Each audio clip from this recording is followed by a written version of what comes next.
안녕하세요. 트라우마 대물림을 치유하는 법 김영사에서 나왔고요. 윤명환 님이 지으셨습니다. 자, 오늘은 이혼 시 자녀는 누구와 사는 것이 좋을까? 그리고 자녀 앞에서 상대 배우자를 존중해야 되는 이유를 사례와 함께 말씀을 드려보도록 하겠습니다. 이 사연은 40대 부부의 사연인데요. 이 부인이 가족 세우기를 세션을 의뢰를 하셨고 이혼 숙려 기간입니다. 남편에게 사랑하는 사람이 생겨서 이제 그만 헤어지려고 합니다. 남편과 저 사이에는 자녀가 있습니다. 자녀 둘은 남매입니다. 누가 아이를 키우는 것이 좋을지 결정을 못했습니다. 남편은 딸을 내가 키우고 아들은 자신이 키우길 바랍니다. 남매를 떨어뜨리는 것이 마음에 걸립니다. 아이들을 위해 어떻게 하는 것이 더 좋을지 고민입니다. 이런 사연을 가지고 오신 분이었어요. 네. 근데 이런 남녀관계, 부부관계 또는 남편의 외도 이런 부분도 잘 들어가 보면 원가족 이슈가 있거든요. 이분들의 원가족 이슈를 봤더니 그 외도를 한 남편은 어릴 때부터 편찮으신 어머니가 신경 쓰지 않도록 가족 행사를 굉장히 잘 챙겼다고 합니다. 병약한 어머니가 돌아가실까봐 걱정이 되었기 때문이죠. 이 가족 챙기기는 결혼 후에 그 자신의 부인한테로 넘겨갔어요. 이게 대리효도라고 하죠. 그래서 이 의뢰인이 막내 며느리지만 맏며느리 역할을 하느라고 굉장히 고생을 많이 하셨대요. 그러다가 어느 날 명절날 이제 이런 불만들이 터졌고 다시는 이제 시댁과 연을 끊겠다고 이렇게 이 며느리인 의뢰인분이 이렇게 그 선포를 하시고 그 이후부터 남편인 태연이란 남자분하고 갈등이 더 깊어졌어요. 이러다가 급기야 이 남편분한테 애인이 생기게 된 거예요. 그래서 이 여자분 은진이라는 의뢰인분은 그 모든 걸 정리하고 이제 친정어머니랑 함께 살기로 마음을 먹었어요. 근데 이 여자분 은진 씨의 그 원가족 이슈는 뭐였냐면 이 은진 씨 어머니는 평생을 참고 살다가 이제 병이 나셨던 거예요. 아버지가 끊임없이 바람 피웠고 또 할머니와 고모들이 이 어머니를 식모처럼 부렸다고 합니다. 그래서 이런 어떤 이슈들이 있었는데 자기 아버지, 친정아버지도 이제 바람을 계속 피웠는데 결국 자기 남편도 이렇게 또 외도를 하게 된 거죠. 어, 그래서 이분들을 이제 가족 세우기를 세워봤더니 남편분, 태연 역의 대역을 맡으신 분이 은진 씨, 의뢰인을 보더니 부인이 너무 무서워요. 하지만 아들과 헤어질 수는 없어요. 그래서 이 촉진자분이 이 두 부부한테 혹시 죽은 형제나 제외된 가족원이 있는지 물어본 거예요. 일찍 죽은 형제나 아니면 그 제외된 가족원이 있으면 이것이 후손에게 또 대물림돼서 똑같은 행동을 하는 후손들이 태어나거든요. 근데 아니나 다를까 이 남편분인 태연 씨가 이렇게 얘기를 했어요. 쌍둥이 동생이 입양을 갔습니다. 이게 집안의 공공연한 비밀입니다. 네. 그렇게 얘기를 하셨는데 사연이 어땠냐면 이 남편분이 그 태어났을 때 집안이 굉장히 가난했다고 해요. 이미 형님과 누나가 다섯이나 됐는데 이 태연 씨랑 쌍둥이 형제가 태어난 거예요. 근데 이 태연 씨는 태어날 때부터 너무 병약해서 젖도 못 먹어서 언제 죽을지 몰라서 윗목에 올려놓았다고 합니다. 근데 이 반면 쌍둥이 동생은 건강해서 젖도 잘 먹고 뽀얗고 아주 예뻤다고 해요. 그러니까 어머니가 너무 편찮고 집안도 가난하니까 아기들을 이제 잘 돌보지를 못하니까 아버지가 잘 사는 친구에게 건강한 동생을 이제 보냈다고 해요. 근데 아버지는 조용히 이제 동생을 보러 갔지만 어머니는 평생 모른 척 하셨대요. 너무 가슴이 아파서 그러셨겠죠. 근데 어머니가 심장 수술을 2번이나 했대요. 아마도 동생에 대한 죄책감인 것 같다고. 가족 누구도 동생에 대한 얘기를 하는 사람이었고 아직 아버지 외에 누구든 동생을 만난 적이 없대. 완전히 죄돼 버린 거죠. 음.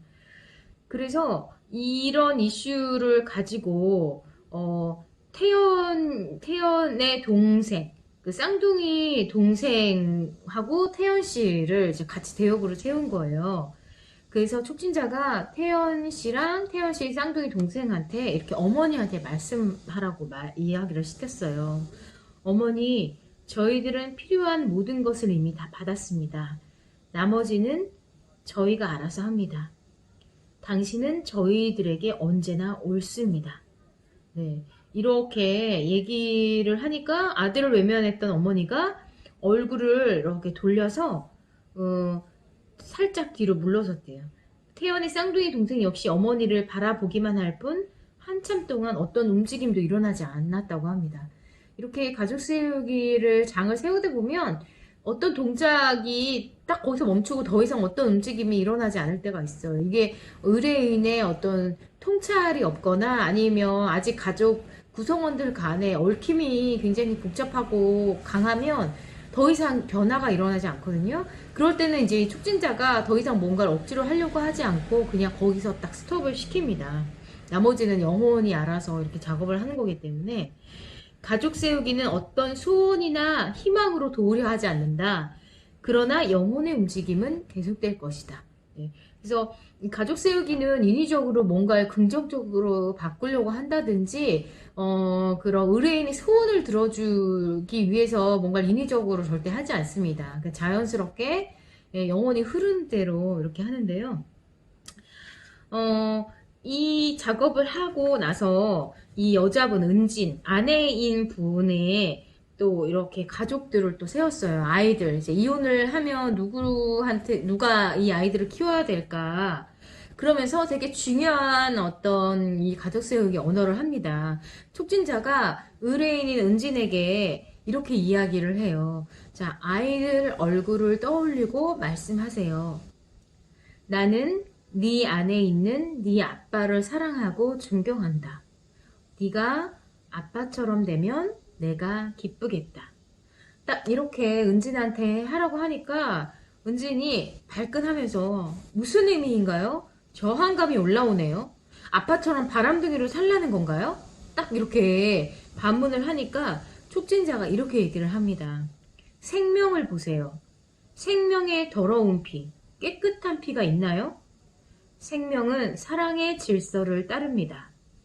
도덕적 판단의 대상이 될 수 없습니다. 부모님은 둘이지만 아이에게 부모는 하나의 생명입니다. 자녀의 몸에는 엄마의 피, 아빠의 피가 함께 있다는 의미입니다.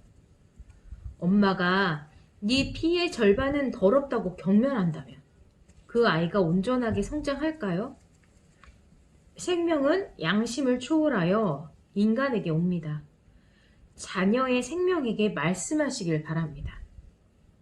이 말을 듣고 은진이 수긍하면서 이렇게 얘기합니다. 나는 네 안에 있는 네 아빠를 사랑하고 존경한다. 네가 아빠처럼 되면 내가 기쁘겠다. 마찬가지로 남편인 태연에게도 이렇게 말하도록 시킵니다. 자, 아이들 얼굴을 떠올리고 말씀하세요.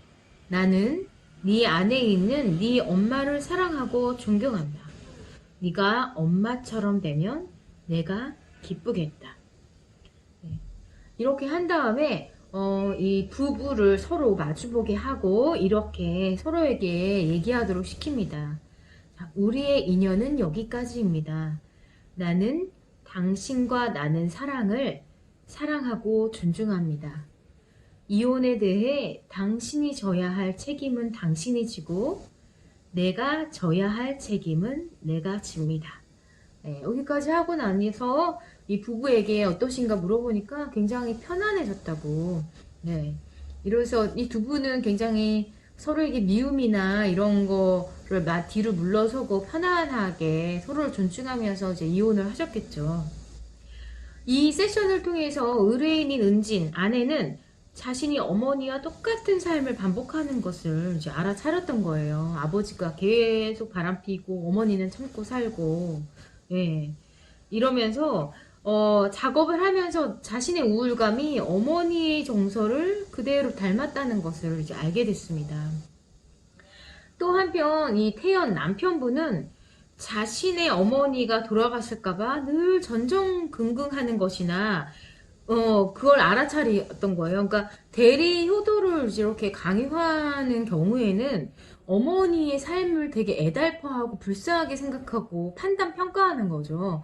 그러면서 결혼을 해서도 자기가 이룬 가정한테 돌아가지 못하고 원가족에 딱 매여가지고 어, 자기가 이룬 가족보다는 원가족이 우선시 돼가지고 이렇게 뭐 돈이라든지 시간적인 어떤 그런 것들을 다 원가족에게만 쏟아붓는다든지 아니면 며느리한테 자신의 아내한테 대리효도를 강요한다든지 이런 일들이 생기거든요.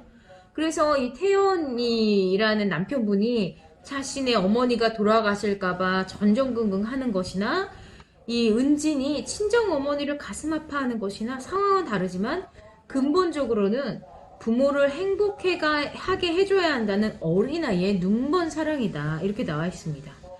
부모의 운명을 불행하다고 판단하는 마음 때문에 부모의 고통을 뚫고 자신에게 오는 생명력을 받아들이지 못하는 점에서 유사하다는 것을 이렇게 깨닫게 됩니다. 자, 그래서 우리 요즘에 이혼 가정이 굉장히 많은데요. 이혼 시 자녀는 누구와 살아야 될까? 이 이슈를 가지고 깨달은 통찰은 부부가 이별하여 남남이 되어도 둘 사이에 태어난 자녀는 부모의 자식으로서 영원하다. 아이에게 배우자를 험담하면 아이의 자존감이 낮아진다.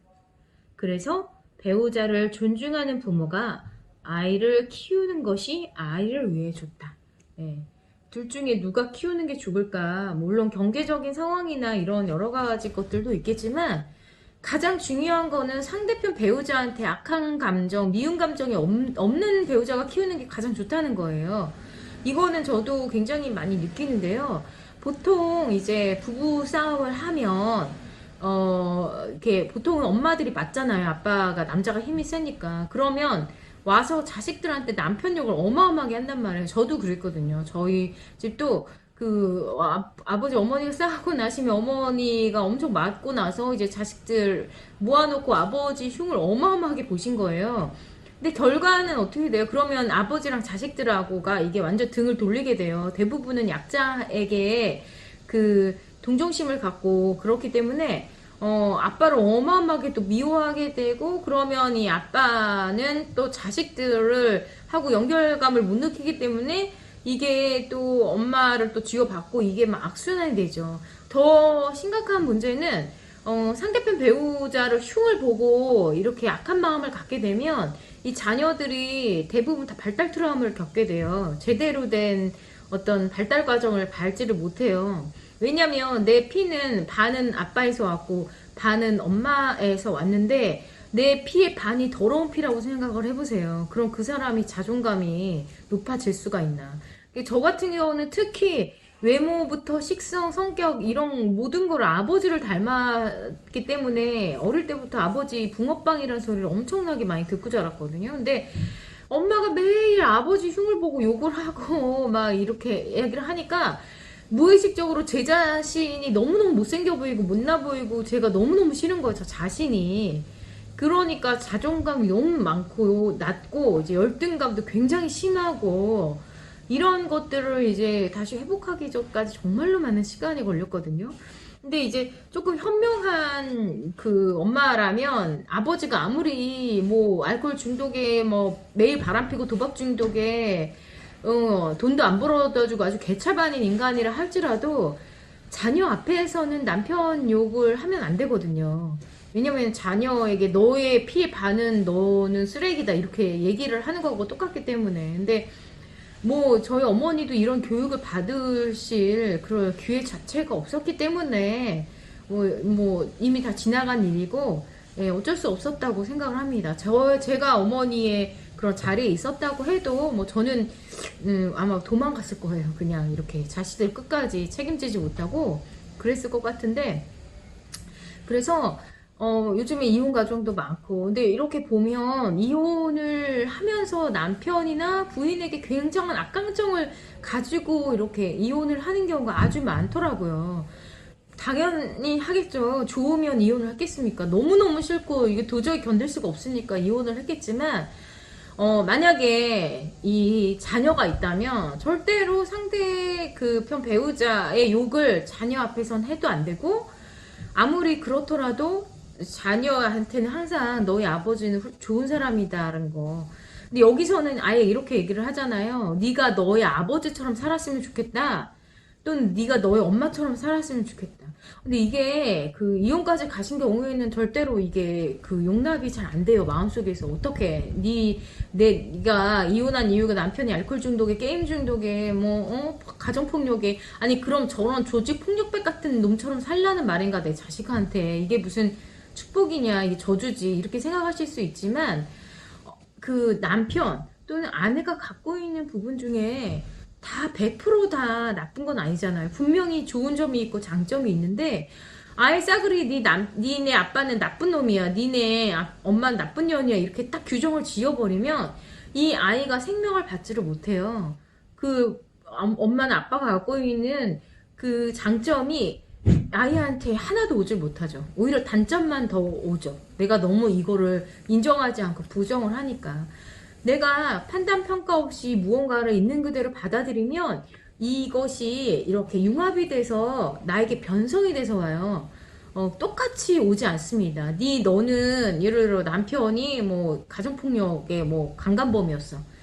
근데 네 안에 있는 네 아빠를 사랑하고 존중한다. 네가 네 아빠처럼 살았으면 좋겠다. 이렇게 얘기를 한다고 해서 이 아이가 똑같이 자라서 아빠처럼 강간범이 되고 가정폭력범이 되느냐 절대 그렇지 않거든요. 이것이 통합되고 변성돼서 아이한테 다른 모습으로 변형돼서 옵니다. 아버지가 갖고 있는, 남편이 갖고 있는 좋은 점이 오게 되겠죠.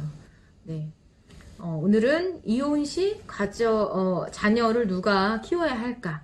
그리고 왜 상대 배우자를 자식들 앞에서 존중해야 될까에 대해서 말씀드렸습니다. 네, 오늘 이것으로 마치겠습니다. 감사합니다.